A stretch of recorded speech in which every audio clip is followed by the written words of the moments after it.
Welcome to episode 9 of the second series of the MINDFUCKERY podcast. And this week I want to talk about understanding how our pain is a guide to our healing and how you really can work your way out of the mindfuckery that's happened to you. Welcome to the MINDFUCKERY podcast. I'm your host, Elizabeth, author of Finding Lily and the A to Z of emotional abuse. I'm here to remind you that love should be unconditional. Divorcing emotionally is life-changing and that you have a duty of care to yourself. Each week I will discuss some of the terms you may hear along this journey, and I will help you understand and process what's happening. I will help you find the best habits as you start to take back the control of your own life and learn the tools to heal on a deeper level, becoming the best version of yourself. Hello, gorgeous soul. I am going to talk about mindfuckery, the title of the podcast, and how you really can work your way out of it. I do work with people one-to-one.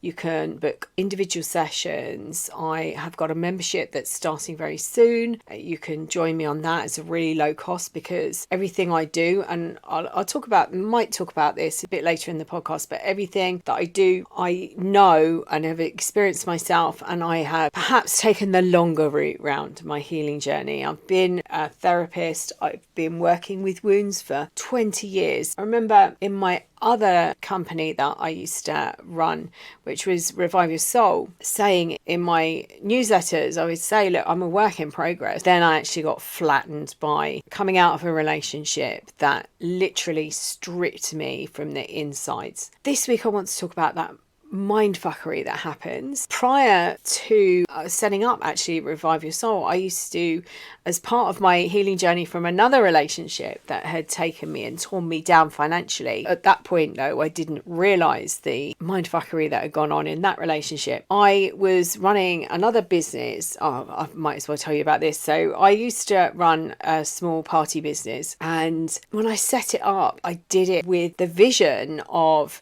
helping people that were in a similar situation to me. I was a single mum and I didn't have any money. It was part and parcel of abusive relationships, isn't it? That you can be left financially strapped. I talk about this in my group. I've talked about this on YouTube, in some of the videos on YouTube, how, the money, and if actually Divorce Matters, it's in there as well, which hopefully will be published very soon. There's part of the manipulation. I talk about how financial coercive control can happen after the relationship is over. Financially being coerced can be, or manipulated can be, withholding of money, maybe making sure that you're kept in a position of not having the money to create a new life, and that coercion can carry on after the relationship is over. If you've got children, there's money involved with payments and things like that. They can be withheld, they can be reduced, the timelines can change. I can't afford it this week, can I pay you next week? Those sort of things. When I came out of one relationship, I didn't realise how bad it was. I went into another one, and it wasn't even a relationship really, but there was a lot of triangulation and a bit of gaslighting going on there, and that knocked me again. I picked myself up eventually. It took me a long time. And I was running a party for one of my children. A friend of mine said to me, gosh, you should do this. So I started to look into it. I set up this small party business. Part of it was that I wanted it to set it up for people like me, single parents or people on low income that were having to, and it shouldn't be this way, but sort of compete with people within a class at school against people that have got money, but two parents earning, decent amount of money, etc., etc. So I set up a company. I started to face paint. My biggest thing was Build-A-Bear. So I used to run a Build-A-Bear parties, and I used to go to people's homes. And another big one was jewelry parties. The whole thing was set up to help people in a lower financial bracket. Of course, I attracted people with money as well. That was part and parcel, but behind it, that's what I wanted to do. And that's exactly the same with the Rise and Thrive Tribe. I want to give you as much as I can, but on a low budget, because I know I came out of this with no money, and there's still times where I'm still scratching around. I haven't got anywhere near to the amount of money that I actually lost during that relationship. But I can't equate to that, because it wasn't just the financial loss. I gave up a business, which was actually that party business. I wound down another business, which was Revive Your Soul. I was training as a Reiki master teacher, and I was running courses, and I was a soul plan reader and lots of other things. And I just had no energy. I was just depleted of absolutely everything. So for me, it was about recreating, or no, not even recreating, starting again, finding out who I was, working with my soul plan, which is a big teaching energy that comes from that.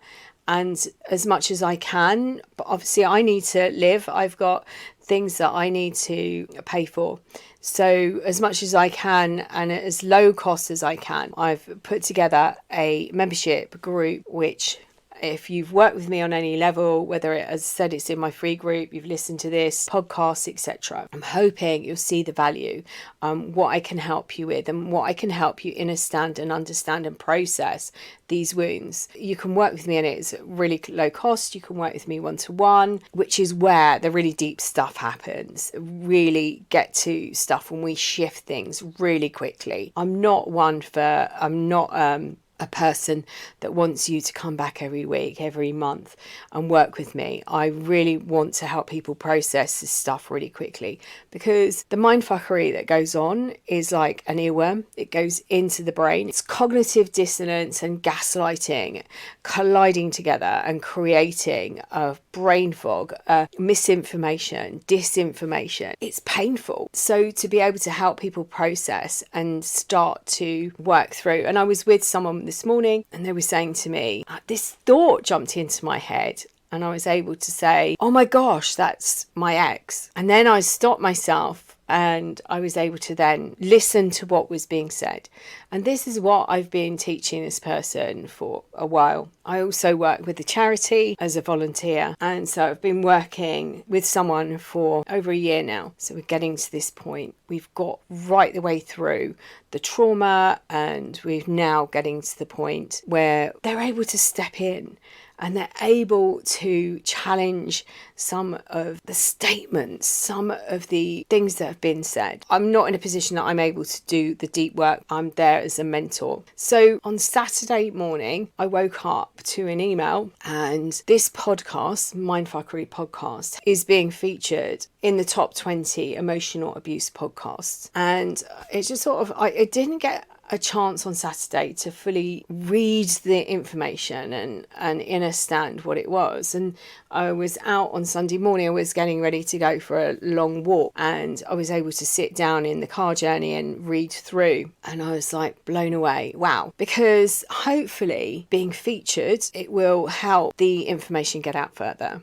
It will help people understand and process the wounding and how important these wounds are. So if you have come across the Mindfuckery podcast as a result of finding out on Feedspot, I welcome you. I hope you'll find the information that you need. The pain that goes with these wounds, and that's what I want to sort of balance. There is anything that's painful. I was talking to someone else. It's actually come up a couple of times, so it's fortuitous that I remembered it again this morning. I had keyhole surgery. Oh gosh, a long time ago. I was put on high medication, and I was told not to do any heavy lifting. My daughter was very young at the time, and of course I couldn't not pick her up when she needed me. When I came off that medication, I realised the damage that I'd done by actually not listening to the medical team that were advising me not to do any heavy lifting. And I realised that the painkillers were masking.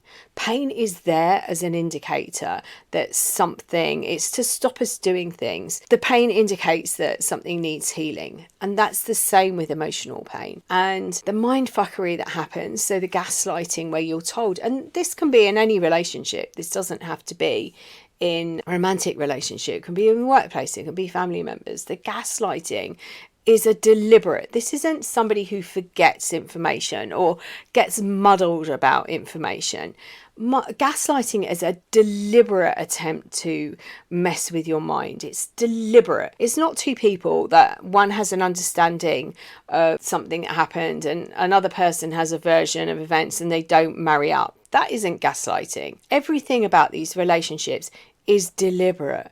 Cognitive dissonance is the clash of information where you are holding a thought you believe to be true, and then you're provided with information that actually says that thought is wrong. When you've got this information, you believe this person was who they portrayed to be. And then you come out of this relationship and you're finding all of this information that indicates they actually weren't that person. It might be that you are still in contact with them or have to be in contact with them and they are playing a different role and they're not the person that you were married to or in a relationship with. That is then starting to mess with your brain. But gaslighting is a deliberate attempt to distort your reality. It might be that somebody deliberately doesn't tell you something but convinces you, knowing that they haven't told you this information, but I told you this was going on. I told you I was going to be late. I told you I was not going to be able to make this event. And you're thinking, no, you didn't. You didn't tell me that. They might bring up other times that you've forgotten things, and you then start to question whether there's something wrong with your mind. It's a deliberate attempt to mess with you, to make you question everything, and then you can't trust yourself because you don't know whether they have told you something or done something. The term actually comes from a film called Gaslighting, and the version I saw was a very young girl who lost both her parents. She went to live, I think it was in France, and she met someone who is a piano tuner or something like that.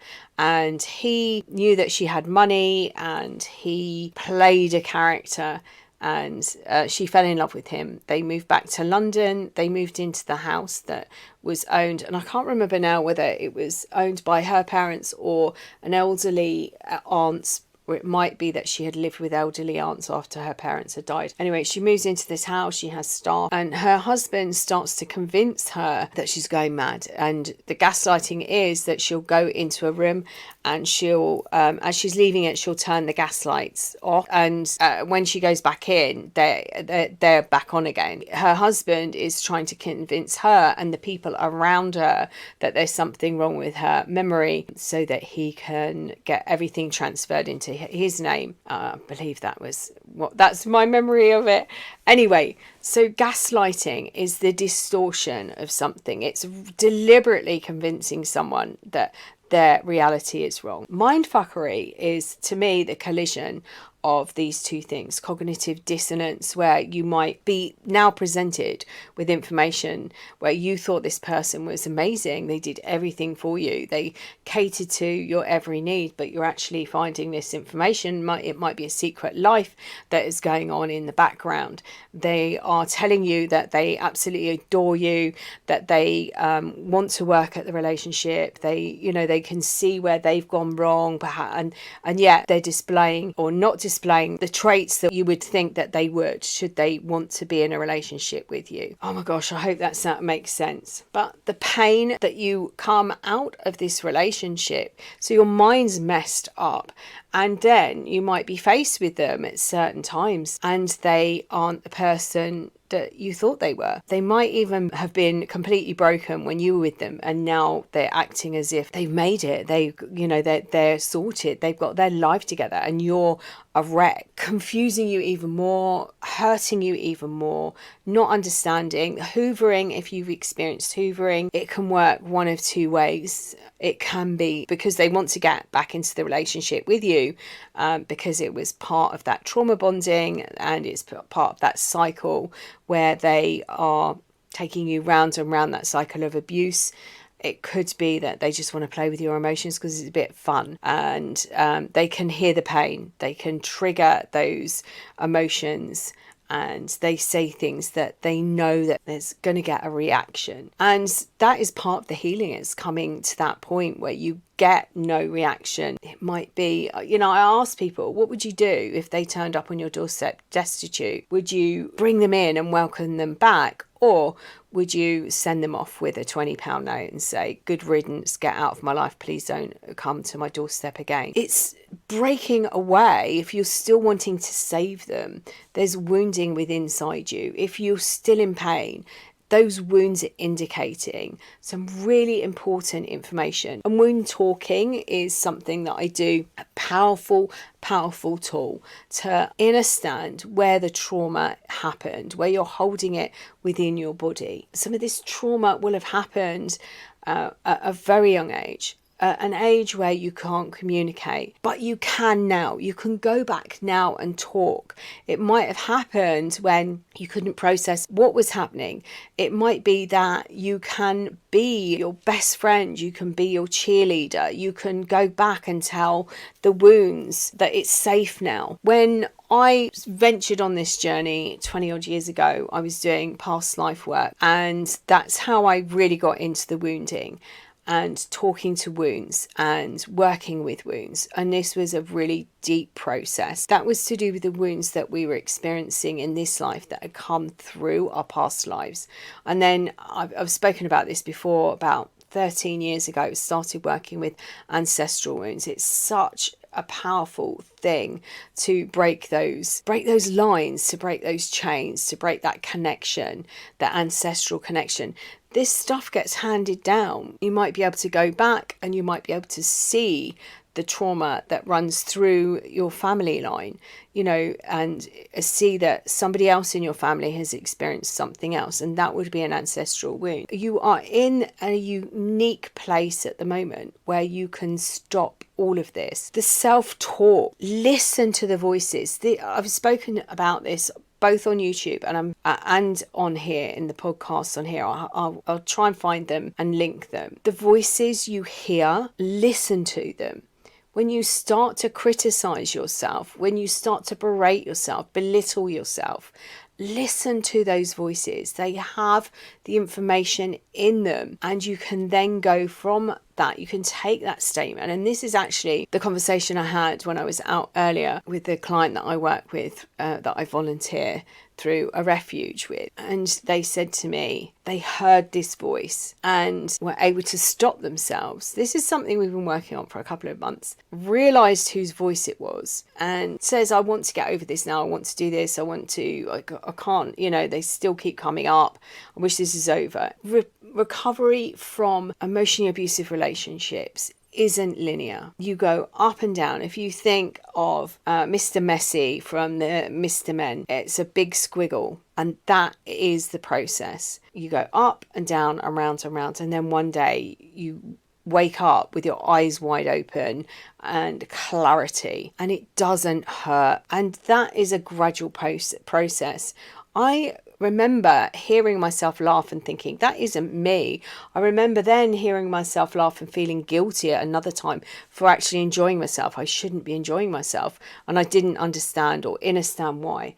I remember then starting to giggle and actually feel more like myself. And I was coming back into myself.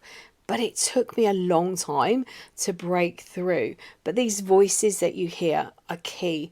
Listen to them. Listen to how they're constructed, how that statement is placed. It might be that you heard it growing up. It might be a statement that your partner, ex-partner, is telling you, has told you over a period of time, that you aren't good enough, or that the comparison to someone else. That triangulation is such a powerful manipulation tool, and they're using that to manipulate a situation. If you're not going to do this for me, then my action is going to be.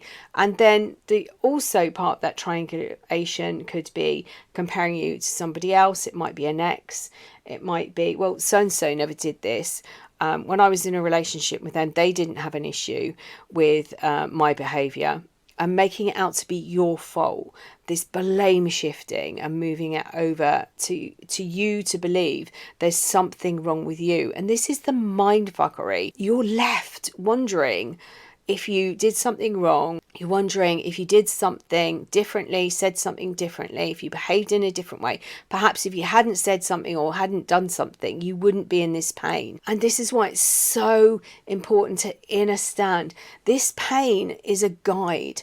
And as the pain lifts, you know that you're healing. It's about digging in deep and getting like a verruca. I've used to describe it, I haven't described it for a while, like a verruca. It's deep within your psyche, this wounding, and it's like that virus, and if you don't get that virus out of your body, it lays dormant until it's triggered again. And that would be, or could be, finding another person who treats you in the same way. So this is about challenging the statements in your head, the things that say you're not good enough, the statements that state that somebody else is better than you, somebody else wouldn't do that, somebody else would put up with it, what is wrong with you? And you're thinking, should I be doing this? I think I have talked about an old boss when I was in sales years ago, and I had a sales director, and he used to talk about the stain on the carpet. And he said, you get used to the stain and in the end, you walk over that. This is what happens with red flags. You see a red flag and they convince you that you should be ignoring that red flag. You're the one with the issues. They're breaking down your boundaries, and they love that boundary breaking because it proves to them that you'll literally, as they break down one after the other, that you will put up with anything, and you will then become actually the stain on the carpet that they walk over. Or what happens in these relationships where they convince you it's your fault and you break down your boundaries. You might have a 3-strike rule, and here you are on strike 5, and they're still violating these boundaries and breaking them down. And they don't know what your issue is because nobody else has had an issue, but you're questioning what is wrong with you. You're not listening to the guidance that says this is wrong, run away. You're listening to them. They've probably told you about their history, and they've probably told you what happened in other relationships, but they were always the victim. Even though they still repeated that behavior in every relationship, it was never their fault. And all those crazy exes that they've told you about, they probably aren't as crazy now, are they? And you have probably joined that line of crazy exes with them. Now's the time to say, right, stops here, stops with me. I'm repairing myself. I'm still a work in progress.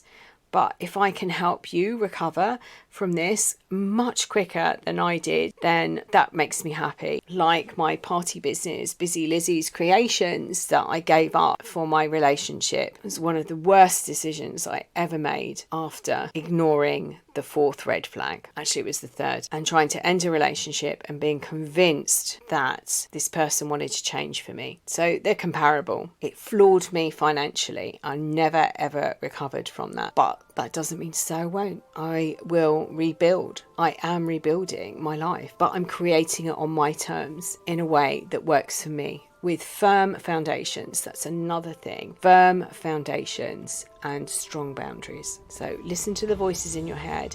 Listen to how they're constructed. That will help you, guide you to who has told you that information. At that point, you can start to challenge whether these statements are true. I hope this episode has been really helpful.